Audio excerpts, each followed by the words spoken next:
जय श्री राम, जय हनुमान। आप सभी को मेरा प्यार भरा नमस्कार। आप सभी का आपके अपने channel unique thought by Monika पर बहुत बहुत स्वागत है। आज इस वीडियो में हम बात करने जा रहे हैं भगवान श्री हनुमान जी के जन्म के बारे में। आज हम जानेंगे हनुमान जी के चमत्कारी जन्म और उससे जुड़ी एक रहस्यमयी कथा के बारे में। तो आइए शुरू करते हैं आज का वीडियो।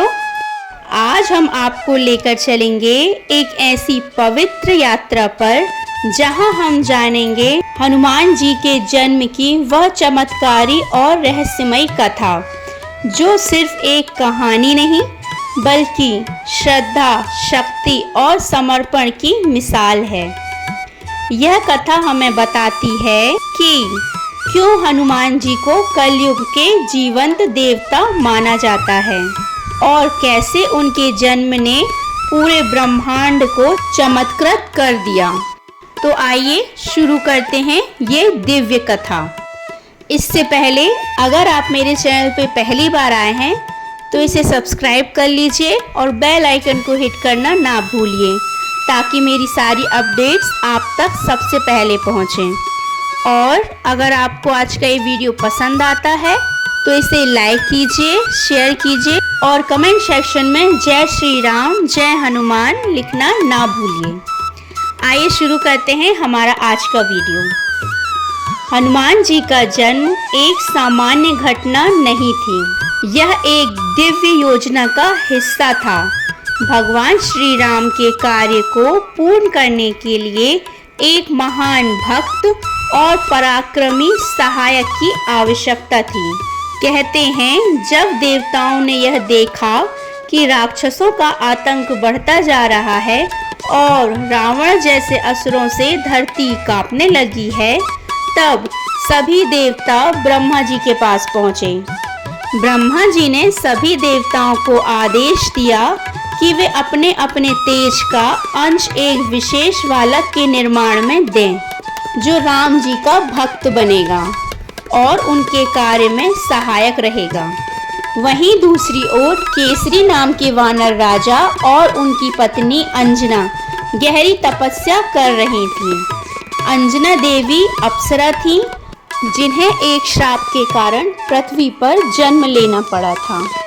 श्राप यह था कि वे तभी स्वर्ग लौट सकेंगी जब वे एक महान बालक को जन्म देंगी।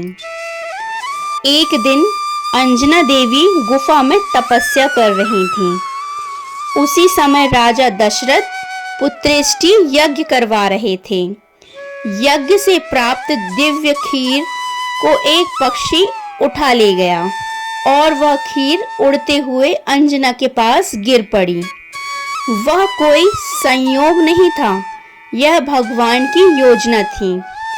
पवन देव ने उस खीर को अंजना के गर्भ में प्रवेश कराया और इस तरह हुआ हनुमान जी का चमत्कारी गर्भ धारण। इसलिए हनुमान जी को पवन पुत्र कहा जाता है। अंजना देवी के गर्भ से एक दिव्य प्रकाश के साथ हनुमान जी का जन्म हुआ। तेजस्वी, महाशक्तिशाली और परम बुद्धिमान बालक। जैसे ही उनका जन्म हुआ, आकाश में देवताओं ने पुष्प वर्षा की और चारों दिशाओं में दिव्य प्रकाश फैल गया। हनुमान जी का बाल्यकाल भी उतना ही अद्भुत और चमत्कारी था। एक दिन सुबह सुबह हनुमान जी ने सूर्य देव को एक लाल फल समझकर खाने के लिए छलांग लगा दी। वे पूरे वेग से आकाश की ओर उड़ चले। देवताओं में हड़कंप मच गया। इंद्रदेव ने वज्र फेंका और बाल हनुमान गिर पड़े। उनके गिरते ही अंजना देवी व्याकुल हो उठी। पवन देव को क्रोध आया और उन्होंने पूरी पृथ्वी पर वायु प्रवाह रोक दिया। जब सांसें थमने लगीं, तब सभी देवता भगवान शिव के पास पहुंचे और क्षमा मांगी। तब भगवान शिव ने प्रकट होकर बाल हनुमान को पुनः जीवन दिया और सभी देवताओं ने उन्हें वरदान दिए। ब्रह्मा जी से बुद्धि, इंद्र से बल वरुण से गहराई जैसी शक्ति, कुबेर से संपत्ति का आशीर्वाद। इस तरह हनुमान जी बने बल, बुद्धि और भक्ति के प्रतीक। जब हनुमान जी थोड़ा बड़े हुए, अंजना देवी को याद आया कि उनका शाप अब समाप्त हो चुका है, अब वे स्वर्ग लौट सकती हैं। लेकिन जाते हुए उन्होंने अपने पुत्र हनुमान को आशीर्वाद दिया, बेटा, तुझ में वह शक्ति है जो संपूर्ण ब्रह्मांड में किसी में नहीं। तुझे एक दिन श्री राम के चरणों में अपना सच्चा मार्ग मिलेगा। और फिर हनुमान जी को सौंपा गया एक गुरुकुल में सूर्य देव के पास शिक्षा लेने। कहा जाता है सूर्य देव के आकाश गमन के कारण हनुमान जी ने चलती सूर्य किरणों पर बैठकर शिक्षा प्राप्त की। उन्होंने वेद, वेदांग, आयुर्वेद, संगीत और शास्त्रों में अद्भुत ज्ञान प्राप्त किया। हनुमान जी का जीवन अब एक ही दिशा की ओर अग्रसर हो रहा था, श्री राम की सेवा। उन्होंने राजा सुग्रीव के महामंत्री के रूप में कार्य करना शुरू किया। और फिर आया वो पावन क्षण जब पहली बार हनुमान जी ने श्री राम और लक्ष्मण को ऋष्यमुख पर्वत पर देखा। उन्होंने ब्राह्मण वेश में राम जी से वार्तालाप की और वहीं उनके हृदय में श्री राम के लिए अटूट भक्ति का संचार हो गया। राम ने भी पहली ही मुलाकात में जान लिया, यह कोई सामान्य वानर नहीं बल्कि मेरे कार्य के लिए विशेष रूप से भेजा गया सेवक है। राम और हनुमान ये सिर्फ भगवान और भक्त का रिश्ता नहीं, ये समर्पण, सेवा और प्रेम का सबसे ऊंचा उदाहरण है। राम ने कभी हनुमान को सिर्फ सेवक नहीं माना बल्कि उन्हें अपना प्रिय मित्र, भाई और पुत्र समान स्नेह दिया। और हनुमान जी ने राम को भगवान नहीं, आराध्य मानकर जीवन भर उनकी सेवा में समर्पित कर दिया। इसलिए कहते हैं, राम काज कीन्हे बिनु मोहि कहाँ विश्राम। राम के कार्य बिना मुझे विश्राम नहीं।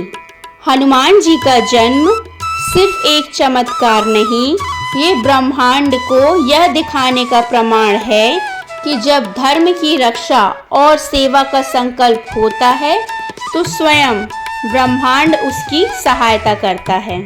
हमें अपने जीवन में हनुमान जी की तरह ही संकल्प लेना चाहिए कि हम भी हनुमान जी के जैसे समर्पित, निस्वार्थ और दृढ़ बने। क्योंकि जहाँ संकट आता है वहाँ संकट मोचन आ ही जाते हैं। जय बजरंगबली, जय श्री राम। तो ये था हमारा आज का वीडियो जिसमें हमने जाना कि हमारे प्रभु श्री हनुमान जी का जन्म किस प्रकार हुआ और किस उद्देश्य से हुआ। और अगर आपको आज का वीडियो पसंद आया है तो इसे लाइक कीजिए और अपने दोस्तों के साथ शेयर कीजिए और कमेंट सेक्शन में जय श्री राम, जय हनुमान लिखना बिल्कुल ना भूलिए। मिलती हूँ आपसे नेक्स्ट वीडियो में, तब तक के लिए खुश रहिए, अपना ख्याल रखिए। जय श्री राम, जय हनुमान।